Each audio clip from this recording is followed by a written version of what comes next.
would like to take your mind to some strange places that border on the spiritual, the metaphysical, and the psychological, and all that lies between. Are they even that different? You don't need drugs for this trip, but they might help, so get some handy.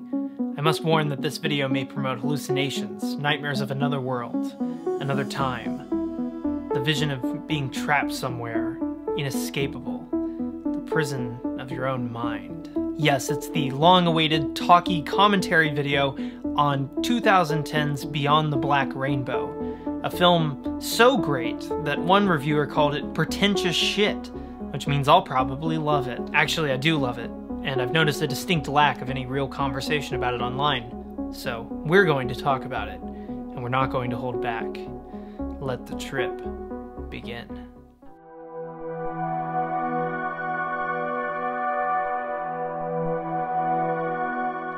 Beyond the Black Rainbow is that rare film that requires that you have a bit of prior knowledge before you dive headfirst into its strange and nonsensical world. It's a film about a time and a place, a change in the landscape of how we view the human mind and its possibilities, a change in the way that we think about our own vessels. It's about a time when our knowledge hit a brick wall and just went splat. Is it even really a time at all, or only an imagined version we would see in like our nightmares or something? The best intentions of science fell to something ultimately unattainable. The Black Rainbow, something that we can so clearly see in our mind's eye, but is ultimately non-existent. It's impossible. It is an inherent contradiction, and the dream that it is possible can only lead to the nightmare of our own reality. But we're going beyond the Black Rainbow, which is the title of the film, isn't it? The Black Rainbow is our past, and only reality awaits us now. The reality plagued by the nightmare of our past. Beyond the Black Rainbow is a 2010 independent experimental film about 1983, 1966, a couple of characters in an underground of a building, losing one's identity, the power of appearance, the manipulation of social systems of control, the madness lurking in our own self-awareness, and manipulation in a way that we have become so unaware of that we barely even notice it's there. And how can we challenge an injustice we don't even realize is there? It's been accepted as our perpetual state of normal. The story follows as such. We open on a videotape produced for the Arboria Institute, where we meet Dr. Arboria, the namesake of an experimental research institution devoted to mixing New Age spirituality and science and psychology. But this was in the 1960s. This was the Black Rainbow, the impossible goal, and we're past that now. It's 1983 and we meet Dr. Barry Nile, Dr. Arboria's protege now leading the facility. You look tired today. It's easy to become disillusioned when you don't know who you are. On the outside, Nile appears to have a significant control of his environment, the prison in which he rules with total confidence. He has the shell of a man with great power, and he revels in this position, but he's hiding the great secret of his own monstrousness. I know who I am. That's what gives me my confidence. And my power. Here, deep in the facility, he keeps a captive girl named Elena, heavily sedated and tormented with the location of modern art shapes, mirrors, and minimal human contact. She is lost in her own mind. This is all an elaborate prison where Nile torments and studies her for his own psychopathic desires that he has restrained. But there's something greater wrong here than just imprisonment and manipulation. The cause of the downfall of this institute was an experiment with the human mind gone wrong. Nile was taken into a hallucinogenic experience to awaken the potential of his mind, something that borders strongly on occultism.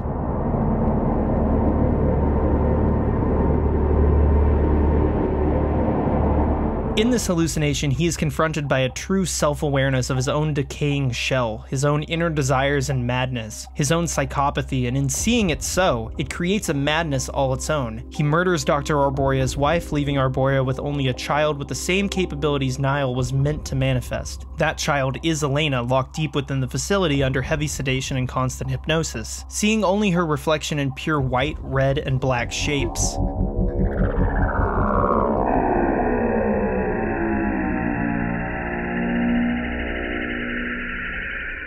She exhibits psychic capabilities in her ability to communicate telepathically and know the unknowable. Niall conducts sessions with Elena on a regular basis, prodding and manipulating her to remain in the power position, exerting his control over her mental abilities with a triangular device that emits radiating waves. In one such session, she outbursts, wanting to speak to her family. Have to let me in.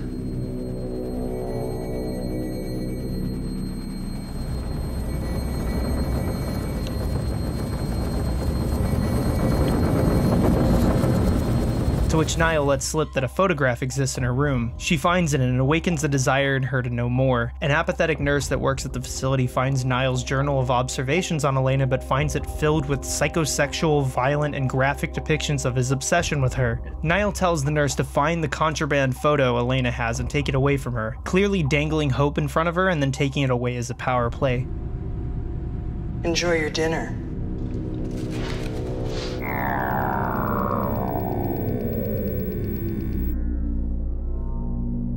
The nurse takes the photograph, but Elena's anger turns into a psychic outburst and she crushes the woman's head with her mind.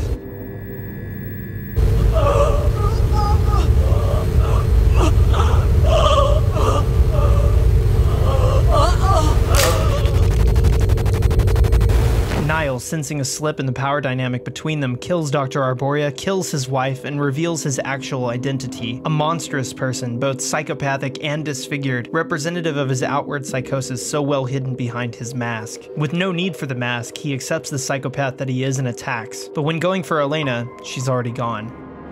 Elena! Elena! Elena!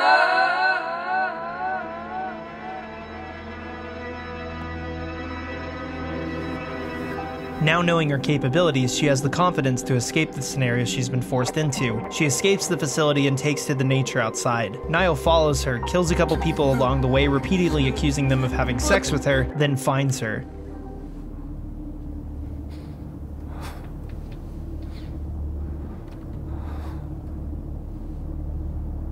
You look so beautiful when you sleep.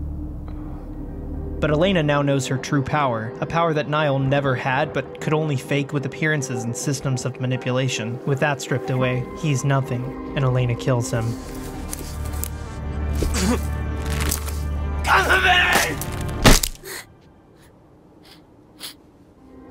She follows the light of a television set towards a civilization, unaware that many of the same systems within Niall's prison exist in our world as well. It's a personal triumph, but the message is clear. Niall is an embodiment of these systems of control, but it's us that live within them.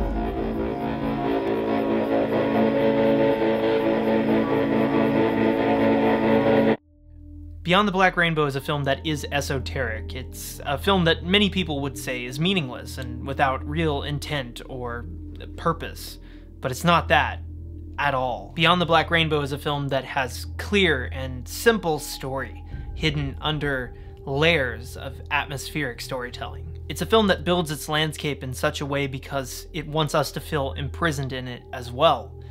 It aims to make us curious, to confuse us, to hypnotize us, and ultimately to control and manipulate us. And it does so in multiple facets to bring together one ultimate point about control and manipulation in our own virtual prison, that of our own reality, and the social systems we and others participate in.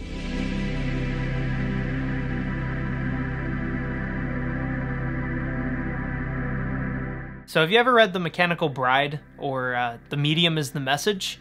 Massage? Yes, please. By Marshall McLuhan. These are media studies books primarily focusing on the ever-changing landscape of our socialization in an increasingly technological world. These are books largely about our environment both in a microcosm but also as a whole. We live in a very complex environment of advertising, entertainment, pop culture, journalism, politics, religion, and as such we are participants in a landscape we are not given the choice to partake in. In The Mechanical Bride, McLuhan talks about Charlie McCarthy, the puppet that hates his puppeteer and constantly talks about how he's going to get away from it all someone, marry an actress, and live a life of thrills and peace. The irony being that he is a puppet that can never escape the confines of his existence. A parallel can be drawn from McCarthy to us, a socialized group so heavily sedated by the environment we are present in that as much as we may rebel against it, it is inescapable. Thus, rebelling against it is our means of keeping our animosity for the unfairness of the system at bay. We are aware of the spell that we're under, we hate the spell that we're under, and we rebel against the spell that we're under, but we can't ever get out from under that spell. Beyond the Black Rainbow is an interrogation of these environments and the characters' relationships to it, and how it has created a scenario by which they can never attain their true purpose. They can never wholly escape, and they can never rationalize how deep within the system they have become trapped. The Arborea Institute as an entity is a representation of this very specific social trap. The two characters within it live in its shadows until they are aware of their own power against it. Dr. Barry Nile is a man that became a monster upon becoming the unattainable goal of the Institute as a whole. The contradiction of this environment is that the goal to touch the furthest reaches of one's consciousness does not account for the damage that will be done when one sees what we really are. It's a Lovecraftian tale of someone that sees the unspeakable truth of reality which drives them to an irrational madness. Thus, he lives his life in the shadow of that experience, hiding himself away in the cosmetics of his position. He channels these obsessions into aspects of control with which he knows he doesn't actually have. He is powerless to his world, but can feel powerful by donning a fancy suit and hair and normal eyes and holding a woman captive and manipulating her. See, Barry Nile uses the environment to manipulate Elena, but doesn't realize that he is manipulated by it as well. He places her in rooms of solid color, keeps her heavily sedated, and pumps a comical amount of sonic waves into her mind, leaving her completely unemotional, without thought or response, and docile to the oppression she's living in. Her only entertainment in this system is a TV set, with which she gets information that is programmed to suit her position within the environment and not give her the means of understanding the oppression she's in. The TV reinforces the status quo. Knowing her capabilities, he presents her with two clear challenges to anything she might obtain by figuring out her inner power. The Pyramid of Light that has the capacity to punish her psychic ability and suppress it, but only at Nile's discretion, and something called the Synthionaut.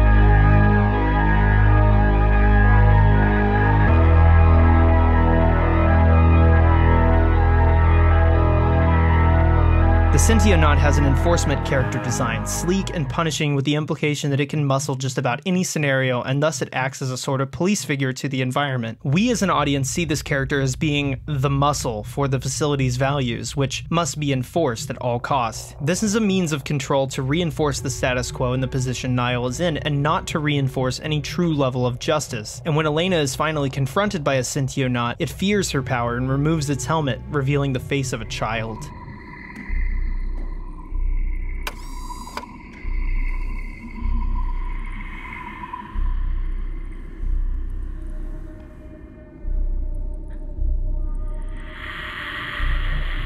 The Synthionaut is a psychological enforcement mechanism that, while not really serving as any kind of physical threat, attains a kind of power based solely on its appearance to those within the system themselves. It, like common societal measures, is manipulative cosmetics. We assign it power and importance and standing because it dons a uniform. They are in no greater power position than any one of us, yet from their appearance and status are seen as powerful. This is a microcosm of the Arborea Institute as a whole, an unstoppable monolith that has been abandoned.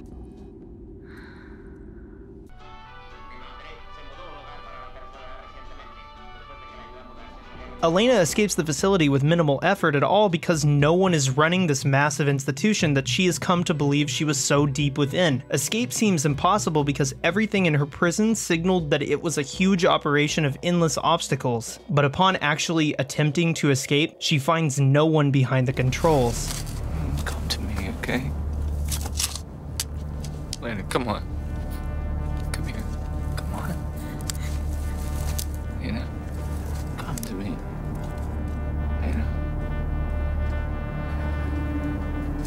Elena. Come to me.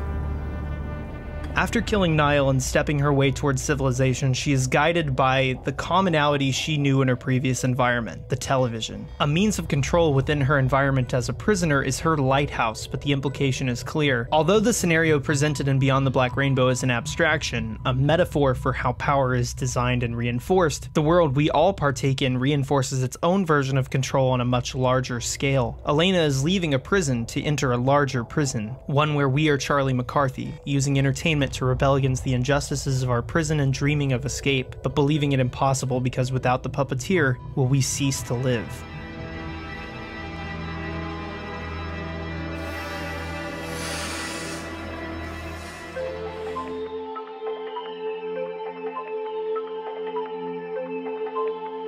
We take part in the experiment. From the very start of the film, we partake in the events, the design of the Institute, and the way the film manipulates its characters. We find ourselves in a hypnotic state similar to Elena's character because we are forced to endure the oppressive style of the film itself. Is everything okay? It's fine.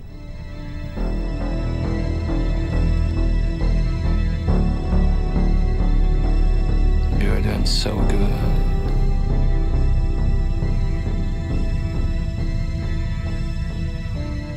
It makes its manipulation so obvious that it becomes an abstraction in and of itself. It's often said that good genre films put us in the position to confront aspects of reality that we would tend to avoid at all costs in a discussion. We don't want to talk about the oppressive system that we all exist within, but we watch movies about it quite frequently. The reason Beyond the Black Rainbow doesn't connect with the majority of its viewers is because it, like the systems that it attempts to criticize and bring light to, is oppressive. The film acts as an abstraction so that we can have difficult conversations about the role we play in our own society. It provides us with the catharsis of leaving an obviously oppressive social system, but implicates us in its final moments to be aware of our own. The way the film creates this environmental oppression for us, the audience, is through extensive, difficult sound design and score choices, shooting style choices, and most of all, the editing patterns. I'm prepared to call Beyond the Black Rainbow a hypnagogic film, in the same vein as something like Ben Wheatley's A Field in England or something like Eraserhead. It is a film engaging us in the landscape of a dream. It is forcing us, through the medium of film, to drown in the aesthetics of a world to make its ultimate point. It's a film with a basic narrative. You know, escape from an oppressive social system. See films like THX 1138 or Star Wars for this. George Lucas is the master of this exact kind of film, and y'all hate him. I don't get you. But what makes this film stand out as being unique in its approach is the environment that it builds for its audience. To return to Marshall McLuhan, he believes that we often, in fiction, build an environment for a narrative which frames it in ways that say everything there is to say about the environment itself. The narrative doesn't matter as much as how the narrative is framed within the built environment. But there we get to the point of the medium as the message. The medium by which we try and express meaning carries with it its own deeper meaning. This is why when someone calls a film pretentious or ultimately meaningless, they're missing out on the larger conversation of how something is framed and what is achieved with that framing. A Field in England is a film in which plot points are belabored long past our actual awareness of what is going on in the film, to the affect of us knowing what is happening but getting so trapped within repeating cycles of the film's hallucinogenic style that the movie becomes more about the hallucination than the story. Thus, the hallucination of the story is the story.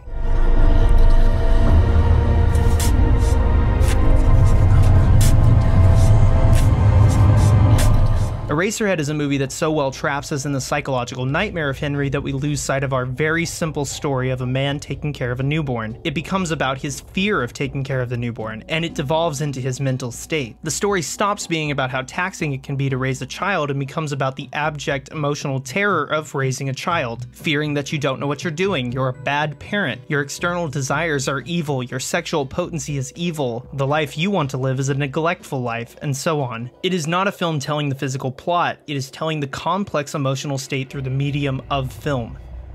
Beyond the Black Rainbow is a film about social control, but the medium of the film doesn't so much portray it as much as it immerses us within it so that we can see it for ourselves. We become lost in the dream state of what the film is saying. We become lost in the messaging of the movie through its hypnotic editing, sound, and design choices. Regardless of how much physical story is coming through, the story of the film is the film in and of itself. The medium is the message. too soon.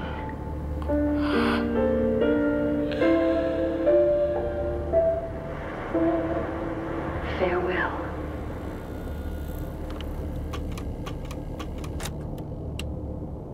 The film opens on a VHS tape of Dr. Arboria talking to us directly about the Institution. Literally us watching a tape as framed by the Institute we are going to spend the next hour living within. Here at the Institute, we are in the forefront worldwide in neuropsychology and new therapeutic technologies. Dr. Barry Nile, our head of research, myself, and our dedicated team of herbalists, naturopaths, and healers have found a way to make that dream a reality. We live within the system and find ourselves hypnotized and often confused by that environment, seemingly as if nothing will make sense until Elena escapes and the choices clear up. There's a dramatic medium shift after she leaves the Institute where it just kind of becomes a normal movie up until the end. This is a demonstration of the clarity of the world outside of these systems of technological and psychic oppression using the tangible style of the film. Elena comes out of her hypnosis as we do as well. We go on this journey with her and the story happens to us.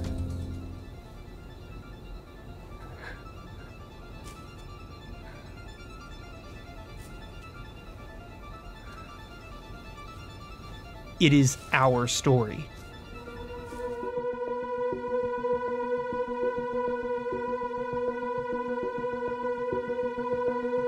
One aspect that is made painfully clear through the design of this film's environment is this constant self-awareness. We are seeing near constant reflections in the glossy black walls of the facility. We see images of people devolve into colors and people looking at themselves. This makes for a clear visual motif that expresses another aspect of how the film depicts our social environment: identity, self-awareness, and who we are. This tells an aspect of the story that words themselves can't express. The visual language of the film communicates a larger theme. Dr. Barry Nile is a man obsessed with appearances and making himself appear powerful, in control, and stable. But he's none of those things. You're doing so good. This fills in a specific niche in his psychology that leads to a design choice within the prison he keeps Elena in. She is constantly confronted by her own appearance. Reflections are everywhere in the facility. She is not given a choice to look at herself as much as she can't help but constantly see herself. She is alone in the facility for years, it's implied, meaning her only real human contact is with psychopath, manipulative prick Barry Nile. Don't worry, Elena. You'll see him again one day. A completely apathetic nurse, and her own reflection. Dr. Barry Nile, on the other hand, ventures outside of the facility and lives a normal life, and thus chooses when to look at himself in the mirror. But when he looks at himself, we see the vulnerability of someone wanting to appear strong and powerful, wanting to appear as if he has it all together, wanting to continue to appear human even though he has seen his true self, and has slowly become the monster that he was in his vision. Over the course of the film, Elena escapes the controlling social pressure of being self-aware while Barry Nile gives into the monster that he hides under cosmetics to become the very monster in flesh. He tries his best to appear as if he has no emotional state, but in doing so, he has repressed his emotional state to a psychosis, revealing the disturbing portrait of who he really is. He wants Elena, as if she were a possession. Elena, you know you can't. You're a very sick girl, Elena. You're not well. So he keeps her in a prison of mirrors, of constantly feeling like she is not perfect and can do nothing about her outward appearance. This is a clear reflection of how those in power oppress those in smaller social standing by making them self-aware, as if they will never be pretty, or smart, or good, or powerful, or in control of their own lives. While in truth, those in power must perpetuate this because when it is revealed who they really are, they will be seen as nothing but the cunning, weak psychopaths that desire power over everything else. As soon as the oppressor Nile is revealed to the oppressed, he ceases to have power and she's able to overcome him.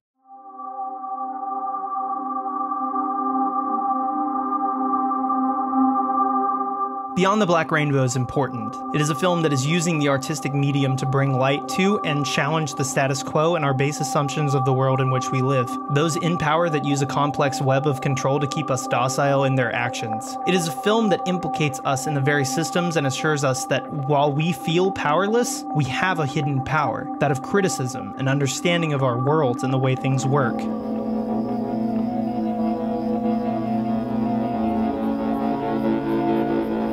The message could be read as a hopeful one. The television, commonly used to reinforce the status quo, has the potential to be the guiding light for those of us to see how we are manipulated and hopefully undo it. Beyond the Black Rainbow is a film that attempts to be that exact guiding light. It is directly a response to the McLuhan allegory of Charlie McCarthy, that we may rebel against the system and claim that one day we will be independent of it, but ultimately know that we will die without it. Beyond the Black Rainbow argues that if we challenge it, if we are aware of the ways we are manipulated, if we try to escape it, we will find that no one is behind the controls. The powerful are powerful because they are perceived as monolithic, but under real challenge and pressure can crumble and something better can come from the ashes.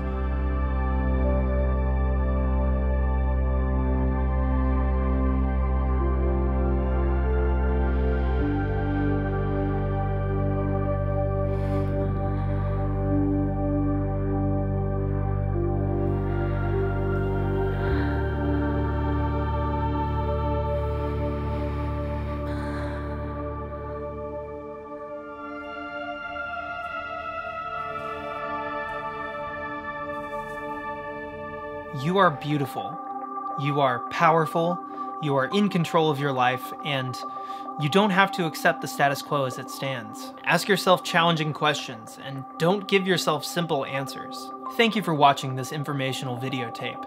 If you would like to hear this information again, you may rewind at any time. I would now like to thank those of you who made this video possible.